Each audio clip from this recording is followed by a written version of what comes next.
بسم الله الرحمن الرحيم. هنعمل النهارده مع بعض جاتوه عالمي. شايفين الطبقات؟ شايفين الارتفاع؟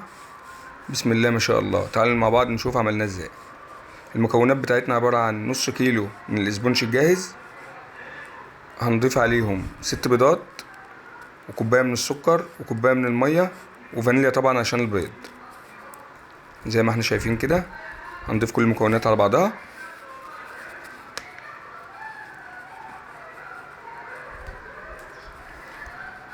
وهنضربهم كلهم مع بعض بالمضرب الكهربائي او ممكن نستخدم العجان.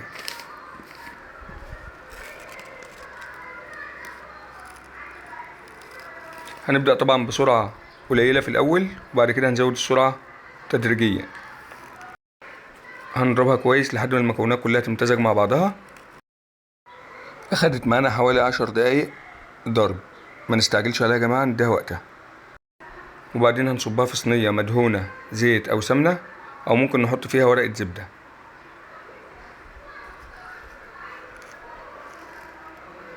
هندخلها الفرن على درجة حرارة 180 والفرن شغال من 10 دقايق تقريبا عشان يسخن قبل ما نحط فيه الكيكة.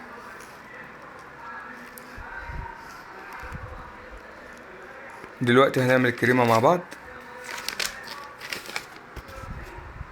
معانا 3 كوبايات لبن متلج، هنضيف عليهم كوباية من السكر وكوبايتين من كريم شانتيه البودر.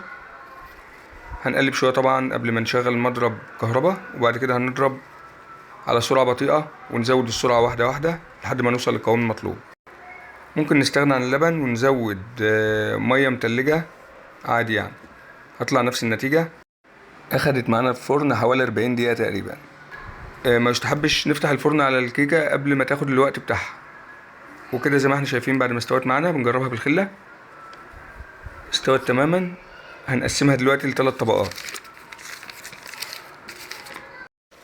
لازم يا جماعة الكيكة تكون بردت تماما واحنا بنقطعها عشان ما تتكسرش مننا. وما تنسوش تصلوا على نبينا محمد صلى الله عليه وسلم. اللهم صل وسلم وبارك على سيدنا محمد. ادي الطبقة الأولانية، وهنقسم الطبقة اللي فاضلة على طبقتين كمان عشان نوصل ل3 طبقات اللي احنا محتاجينها. معانا كده 3 طبقات. بنستخدم طبعا سكينة طويلة مشرشرة عشان نطلع معانا القصة مظبوطة. هنجيب الطبقة اللي كانت على الوش هنحطها في الأرضية زي ما احنا شايفين كده، نخليها القاعدة بتاعتنا بتاعت الجاتو. هنحط عليها دلوقتي كريمة بالشكل ده كده، وهنوزعها بمنتهى السهولة. طبعا ممكن نضيف اي حاجة على الكريمة، ممكن نضيف قطع فاكهة، ممكن نضيف شوكولاتة كريسبي، ممكن نضيف مربى، ممكن نضيف اي حاجة. الاضافات دي حسب الرغبة يعني. هنضيف الطبقة التانية دلوقتي عليها زي ما احنا شايفين، ونضيف طبعا طبقة كريمة كمان وهنوزعها دلوقتي.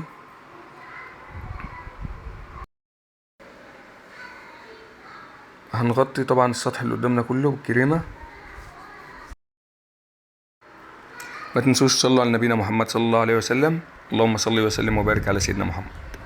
هنضيف دلوقتي الطبقة التالتة والأخيرة اللي هي كانت في الأرضية بتاع الصينية. ومعانا دلوقتي أي سيرب عندنا بتاع شربات أو لبن دافي عليه شوية سكر، أي سيرب أي حاجة تنفع معانا تخلي الجاتو بتاعنا طري شوية، أو السيرب اللي هنحطه بيدي الجاتو بتاعنا طراوة شوية، بيخليه طري شوية معانا. متنسوش تدعمونا بلايك واشتراك في القناة. دي آخر طبقة من الكريمة. كنا ضفنا على الكريمة البيضة معلقتين من الكاكاو الخام، ادانا اللون اللي معانا ده. هنسويها كده زي ما احنا شايفين. ومعانا 150 جرام شوكولاتة على النار، حطينا عليهم 3 معالق زيت، شيحناهم على حمام بخار، وهننزل بهم دلوقتي على الجاتو بتاعنا او على الكيكة بتاعتنا. وهنوزعهم بالشكل ده. لازم نوزع الشوكولاتة بسرعة قبل ما تبرد، لان الجاتوه طالع من التلاجة واول ما ننزل بالشوكولاتة هتشد، فلو موزعناش بسرعة هتشد معانا ومش هنعرف نوزعها. هنقطع الاطراف او هنساوي الكيكة بتاعتنا.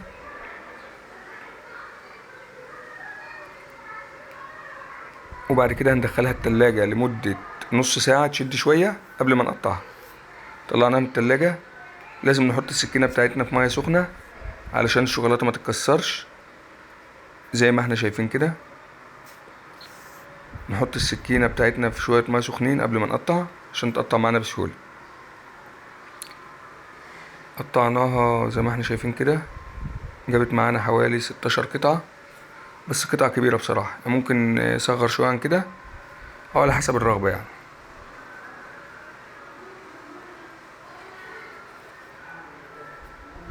زي ما احنا شايفين كده الارتفاع بتاعنا والطبقات، بسم الله ما شاء الله، حاجة جميلة جدا يعني، بألف هنا وشفا. زي ما احنا شايفين كده، ممكن بقى نزينها بصوص شوكولاتة، روزيتة كريمة زي ما احنا هنعمل كده دلوقتي. ممكن نحط كريز، ممكن نحط عليها فاكهة.